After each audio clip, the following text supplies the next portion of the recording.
আসসালামু আলাইকুম বন্ধুরা, কেমন আছেন আপনারা? স্বাগত জানাচ্ছি ফারাবি জব ওয়ার্ল্ড থেকে। আমি আহসান ফারাবি। বন্ধুরা, আপনারা দেখতে পাচ্ছেন 2024 সালে এসে বাংলাদেশ পুলিশের ক্যাডেট সাব ইন্সপেক্টর নিরস্তরতে বিশাল একটি নিয়োগ বিজ্ঞপ্তি প্রকাশ করেছে। আপনারা দেখতে পাচ্ছেন অনলাইনে আবেদন শুরুর সময়সীমা হচ্ছে 5 অক্টোবর।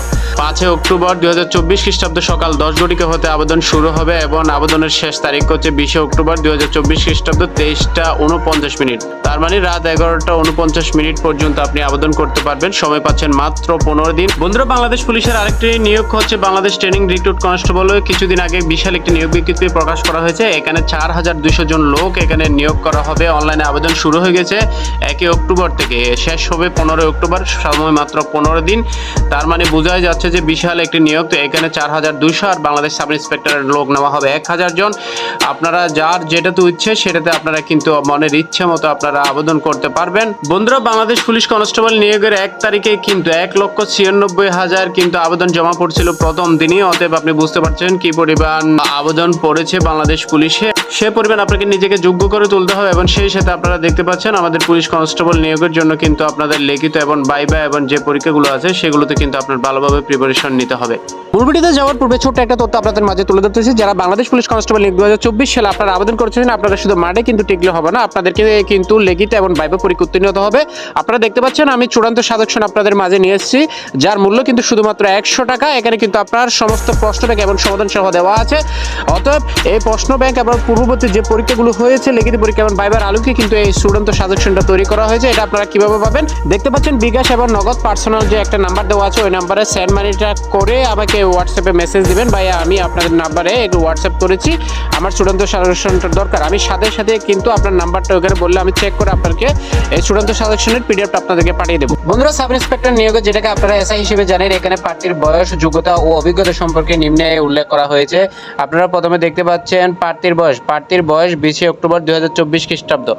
20 অক্টোবর থেকে আপনার বয়সটা হিসেব করা হবে।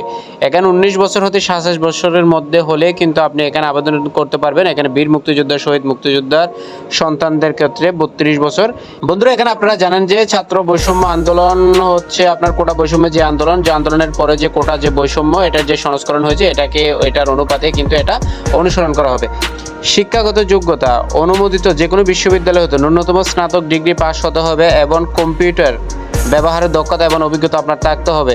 জন্মসূত্রে আপনাকে বাংলাদেশি নাগরিক হতে হবে। বৈবাহিক অবস্থা, আপনার বাংলাদেশ পুলিশে নিয়োগের আগ পর্যন্ত আপনি কোনো বিবাহে আবদ্ধ হতে পারবেন না এবং বাংলাদেশ পুলিশে নিয়োগ হওয়ার পরও 1 বছর ট্রেনিং চলাকালীন সময়ে কোনো বিবাহে আপনি আবদ্ধ হতে পারবেন না। বন্ধুরা, আপনারা দেখতে পাচ্ছেন প্রার্থীর শারীরিক মাপ। এখানে হচ্ছে পুরুষের হচ্ছে উচ্চতা হচ্ছে কমপক্ষে 5 ফুট 6 ইঞ্চি। এখানে হচ্ছে আপনার 5 ফুট 6 ইঞ্চি হচ্ছে পুরুষের ক্ষেত্রে এবং নারীদের ক্ষেত্রে হচ্ছে কমপক্ষে 5 ফুট হচ্ছে 4 ইঞ্চি। মেয়েদের ক্ষেত্রে হচ্ছে 5 ফুট 4 ইঞ্চি এবং বুকের মাপ হচ্ছে ছেলেদের হচ্ছে বুকের স্বাভাবিক অবস্থায় 32 ইঞ্চি এবং বুক ফুলানো বা সম্প্রসারিত অবস্থায় হচ্ছে 34 ইঞ্চি। এবং মেয়েদের হচ্ছে এটা প্রযোজ্য নয় মেয়েদের ক্ষেত্রে। এবং হচ্ছে ওজন বয়স এবং উচ্চতার সাথে এবং ওজন অনুমোদিত পরিমাপের যে একটা স্কেল আছে, এটার পরিমাপের মধ্যে কিন্তু আপনাদেরকে বয়স এবং ওজনের মধ্যে এখানে নির্ধারণ করা হবে। এবং দৃষ্টিশক্তি হচ্ছে 6:6। বন্ধুরা, আপনারা দেখতে পাচ্ছেন এখানে হচ্ছে আবেদন পদ্ধতি। এখানে আবেদন হচ্ছে বা police.teletalk.com.bd এই লিঙ্কে ঢুকে কিন্তু আপনাকে প্রথমে আবেদন করতে হবে। এটা হচ্ছে ফিজিক্যাল এন্ডুরেন্স টেস্টের আবেদন। এটার মধ্যে কিন্তু আপনার উচ্চতার সাথে বয়স সামঞ্জস্য রেখে বুকের মাপ সমস্ত কিছু সতর্কভাবে দিতে হবে, তাহলে কিন্তু একটু অসতর্কতার জন্য কিন্তু আপনি বাদ পড়ে যেতে পারেন।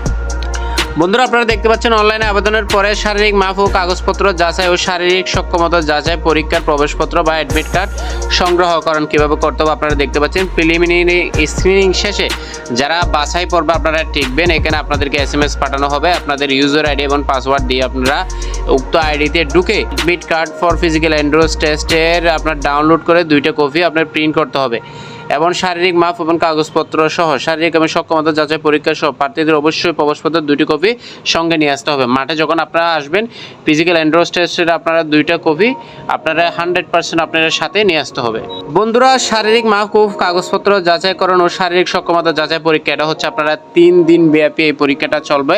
প্রথম দিন হচ্ছে শারীরিক মাপ এবং কাগজপত্র যাচাই বাছাই এবং এরপরও হচ্ছে 7টি আপনার হচ্ছে 7টি ডাবে পরীক্ষা দেওয়া লাগবে। এখানে হচ্ছে আপনার হচ্ছে দৌড়, long jump, high jump, push up, dragging এবং রোপ ক্লাইম্বিং, এই সমস্ত পরীক্ষায় আপনার সমস্তগুলোতে আপনার অংশগ্রহণ করতে হবে। একটা পরীক্ষা যদি আপনি বাদ করেন তাহলে সমস্ত স্বপ্ন কিন্তু আপনার এখান থেকে বাদ। একটা পরীক্ষা বাদ করলে কিন্তু আপনি পুরোপুরি পরীক্ষা থেকে আপনি বাদ পড়ে যাবেন। আপনারা দেখতে পাচ্ছেন লিখিত পরীক্ষা ইংরেজি এবং বাংলা রচনা এবং ও কম্পোজিশন। এখানে হচ্ছে পূর্ণমান 100, সময় হচ্ছে আপনার 3 ঘন্টা। সাধারণ জ্ঞান ও গণিত এখানে হচ্ছে আপনার মার্ক হচ্ছে 100, সময় 3 ঘন্টা। এবং মনস্তত্ত্ব আপনার হচ্ছে এখানে মার্ক হচ্ছে 50 এবং সময় হচ্ছে আপনার 1 ঘন্টা। এবং কম্পিউটার দক্ষতা পরীক্ষা, কম্পিউটার আপনার অবশ্যই জানতে হবে এবং বুদ্ধিমত্তা এবং মৌখিক পরীক্ষা যেটাকে আমরা ভাইভা পরীক্ষা বলি। এবং তারপর হচ্ছে মেডিকেল পরীক্ষা এবং হচ্ছে মৌলিক প্রশিক্ষণের জন্য চূড়ান্ত মনোনয়নপত্র। এটাই হচ্ছে আপনার চূড়ান্ত, আপনার পুলিশ ভেরিফিকেশনের পরে হচ্ছে আপনার চূড়ান্তভাবে আপনাকে নির্বাচিত করা হবে। বন্ধুরা, বাংলাদেশ পুলিশের বাকিটুকু অংশ অন্য ভিডিওতে তুলে ধরবো। ধন্যবাদ সবাইকে। আজকের মতো দেখা হবে পরের ভিডিওতে। আসসালামু আলাইকুম।